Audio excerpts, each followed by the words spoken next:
चाललो ना. मग इथंच राहतो. जावं लागेल ना मला.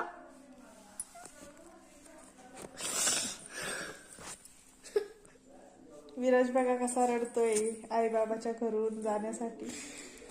बघा त्याला घरी जायचं नाहीये, त्याला आई बाबाची आठवण येईल असं सांगतोय तो, है ना दीदी? दादा दीदी तू नाही रडत? तू नाही रडत? रडती? तुला पण आई बाबाजवळ राहायचंय? आई बाबाजवळ राहायचंय? हे बघा हे दोघं आई बाबाजवळ राहण्यासाठी रडताय. हे बघा आम्ही दिवाळीच्या सुट्ट्यात आलो होतो आणि आता आम्ही चाललोय घरी आमच्या. त्याच्यासाठी बघा कसा रडतोय बघा विराज. हे बघा हे दोघं बघा दोघं रडतायत.